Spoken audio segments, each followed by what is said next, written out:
So is complex music better than simple music? I think the answer is no. And I wanted to start by playing this tune of mine called Mellow.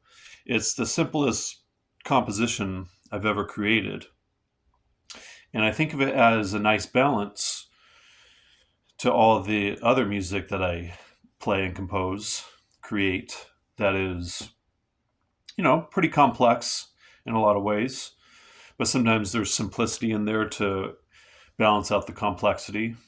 And yeah, so like in a set of, say, 10 tunes, it's nice to have a tune like that I just played to balance out all the other tunes that maybe are more complex, harmonically or melodically or form wise or whatever. And, when I play that with a band, we'll kind of stay in this, in that A section. So there's two sections, probably obvious, right? To the tune. And we'll just kind of stay in that vibe, and I'll improvise through it and cue the different sections to go back and forth. And yeah, it's just kind of a vibe that we stay at, energy wise, we kind of stay in this kind of mellow place. And that also balances things out because a lot of the other tunes tend to get more energetic. Yeah, I was talking about this with a student the other day. Um, you know,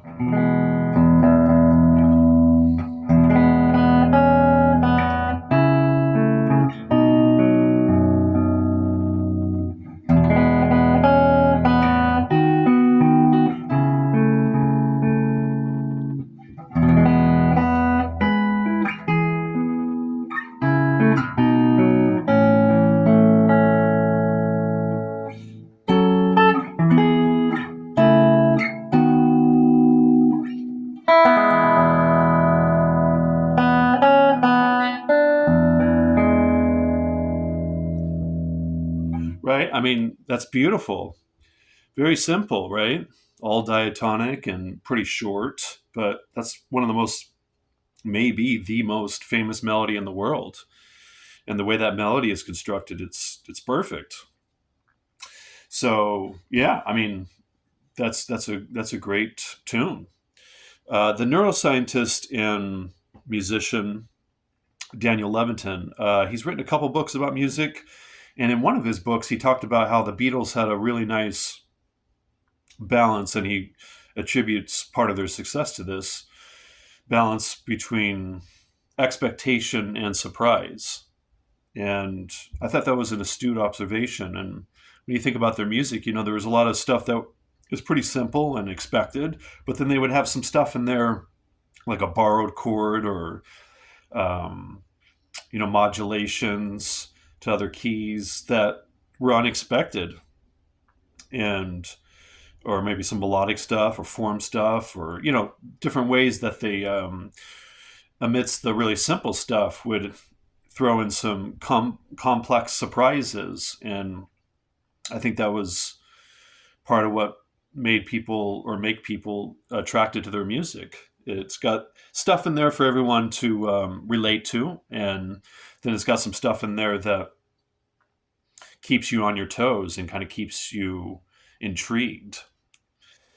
And yeah, so it just kind of comes down to, what kind of musician, what's it going to take for you to feel like you're really expressing yourself? And for me, it takes feeling like I, as an artist and musician, feel like I'm really expressing all that I am as a human being. So everything from my creative imagination and the visceral, spiritual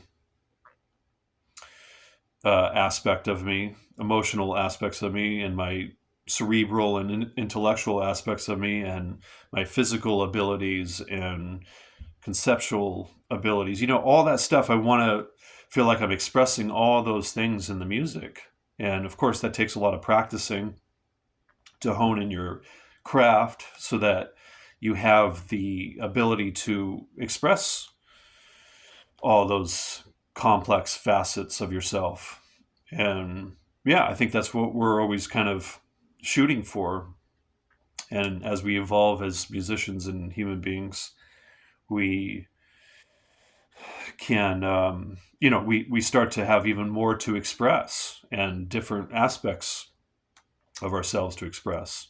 So it's a lifelong journey, of course. But yeah, I think it's important. I'll leave it with this final thought, maybe. I think it's just important that we don't think that, you know I hear some people put down complex music, or I'll hear the other side of the argument putting down simple music, and I think it's all beautiful and great.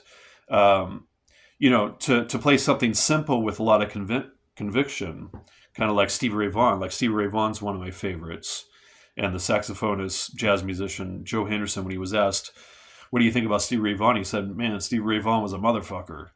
And Joe Henderson could do circles around Stevie Ray Vaughan technically and harmonically and all sorts of ways, but Joe completely recognized the beauty and strength in Stevie Ray Vaughan's music.